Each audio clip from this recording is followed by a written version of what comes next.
So now let's look at some introduction, right? So we discussed about the microprocessor. What's the microprocessor? It's the controlling unit of the microprocessor, which is laid out on a tiny silicon chip and contains the logical elements for handling data, performing calculations, and carrying out stored instructions, right? So micro is small, processor equals execution. Well, microprocessor can be thought of as the central processing unit or the CPU, right? So unless the integration technology allowed the processor to be micro, the processor existed, but it was not the microprocessor.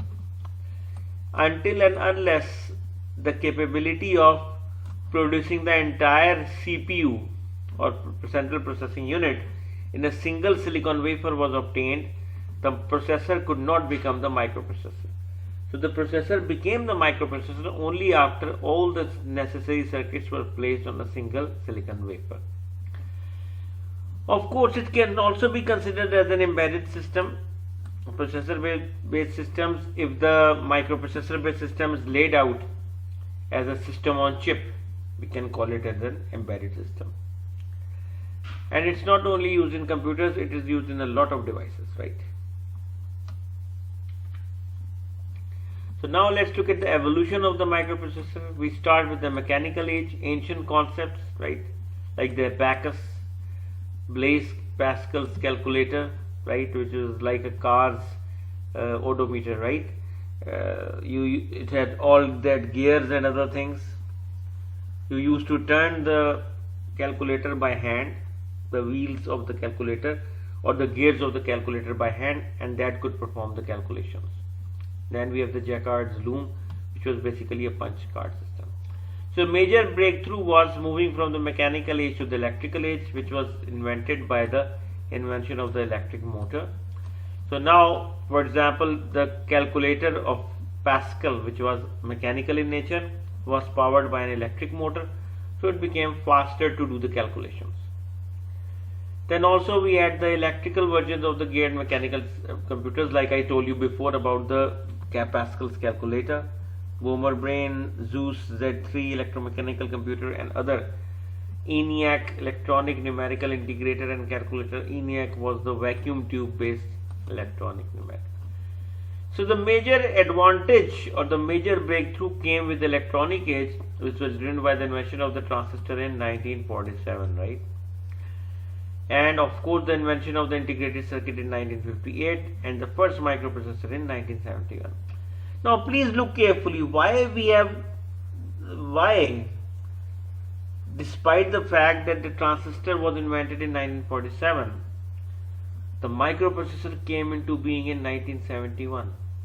Can any student throw some light on it?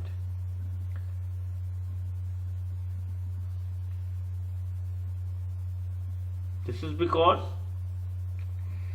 the integrated circuit was invented in 1958, but the level of integration that required all the components of the central processing unit to be on a single chip, this capability was not obtained till 1971. So we can say that till 1971 the processor could not become micro. The processor became the microprocessor in 1971.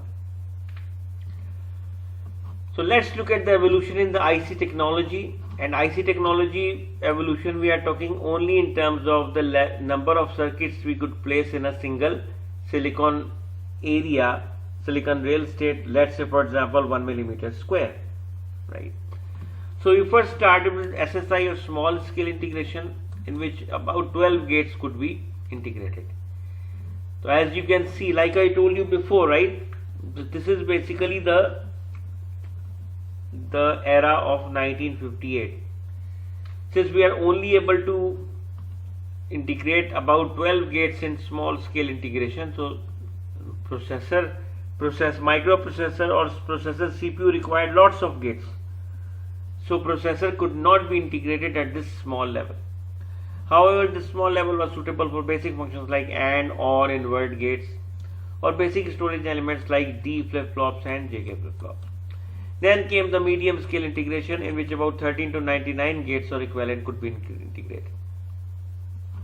And all the gates connections would be made internally, and only the output connections from the integrated circuit would be placed outside. So that would simplify the connectivity, right?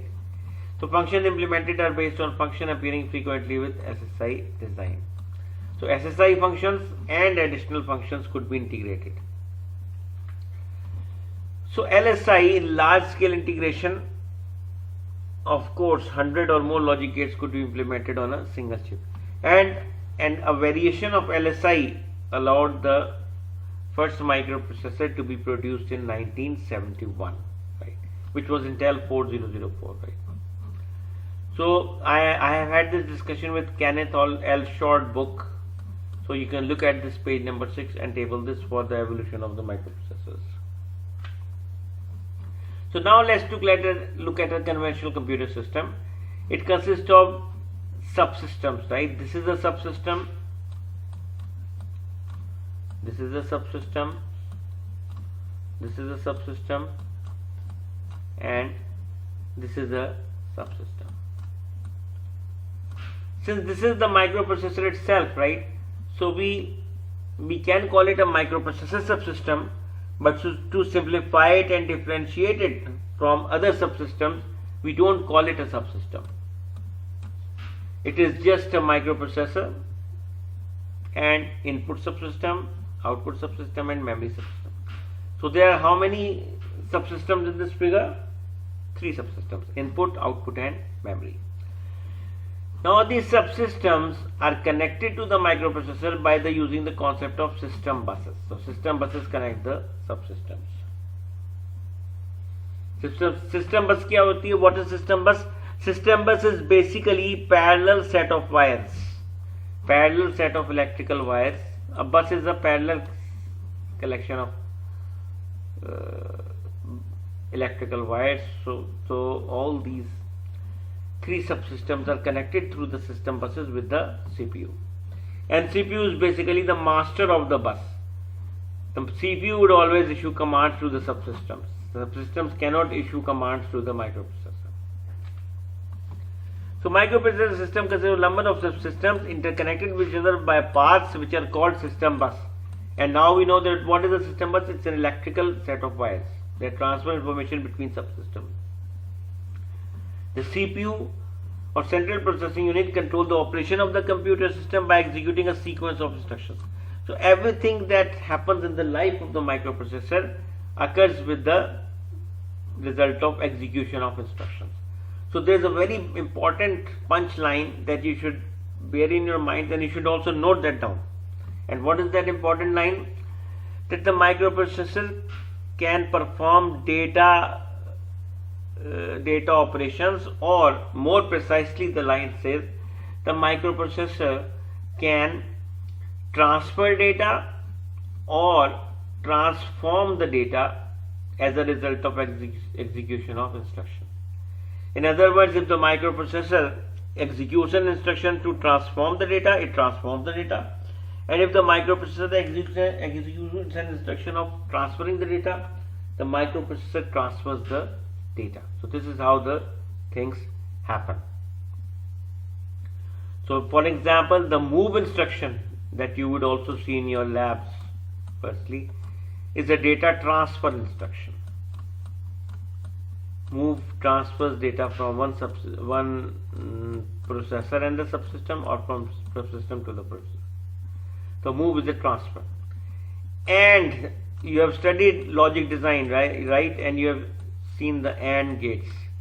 So if you want to perform an AND operation, so AND is basically transformation instruction. So data transforms as a result of data transformation instruction like AND, and data is transferred as a result of data transfer instruction like move. So either a data transfer or data transformation occurs as a result of execution of instructions. So these instructions are stored in the computer memory, constitute a program. So program is a collection of instructions and we know that from basic knowledge that all information is stored as binary information. So we now look at the control section. Control section is a clocked sequential machine that controls all the data transfer and transformation. Remember, like I discussed before. So the control section is a clocked sequential machine, and more precisely it is mostly synchronous clocked machines.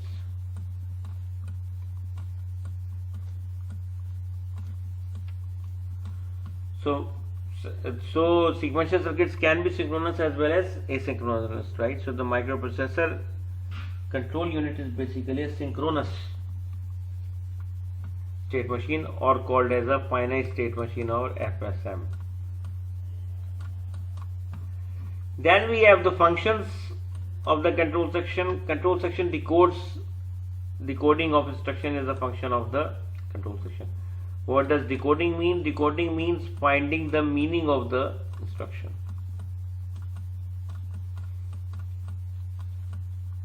For example, if a move instruction is read by the microprocessor, when the processor would decode the move instruction, the processor would know that's a move instruction and what to do. So once it decodes the information, the processor carries out the operation specified by the instruction. So decoding is a very important phase in the life of the microprocessor, and many viruses, computer viruses, play with the decoding phase of the microprocessor. They insert a nonsense code instead of a valid code like move as an instruction, and when the processor tries to decode the instruction, the processor cannot decode the instruction and the processor is hung in many of the cases. So the operations may transfer or transform the data. So only two operations, either transfer or transformation. And data transformation always occurs in the arithmetic and logic unit, or the ALU of the microprocessor. So and, or, not, addition, subtraction, multiplication, division, these are all carried out as transformations in the arithmetic and logic unit. A quick look at the ALU of the arithmetic and logic unit. It executes the fundamental arithmetic and logic operations, like I told you before: addition, subtraction, multiplication, division, and, or, not, shift left, shift right, arithmetic shift left, arithmetic shift right, these kinds of instructions. And all functions are operated by the input of the data. So there must first be data, and then these operations can be performed. Valid data, right? If number A is to be added to number B, first both A and B must be present as valid data in the processor. Then only the add operation can take place. So programming is determining a particular sequence of operation to implement a desired function. This is a generic discussion or generic definition. So microprocessor has got a bus architecture, right? And bus is a group of connections having common functions. Remember I told you that the microprocessor is connected to subsystems. How many subsystems are there? 1, 2, 3 and 4. And this would be connected by the system bus, right? Now system bus consists of different buses. The address bus, which is output only from the microprocessor. So as far as the address bus is concerned, all signals are provided from the microprocessor. So it is an output direction from the point of view of the microprocessor. Control bus is again all the control signals are present by the microprocessor, and it's again an output. But processor might take data from a subsystem, or it might write data to a particular subsystem. Now let's briefly look at the point by a very simple example that would clarify many things. First of all, there are 4 subsystems in this particular diagram, right? Subsystem 1, 2, 3 and 4. So like if we want to send a letter to any place, we must know the address of that place, yes or no? And if we want to send an email, we must know the email address. Similarly, every subsystem in a microprocessor must have a unique address, and the processor would use that address to refer to that particular device. For example, we can assign, or the designer always assigns the addresses. Let's say the designer assigns an address of 000 to this particular device, and these are binary values, 001 to this particular device, 010 to this device, and 011 to this particular device. Clear? Now ROM is read-only memory.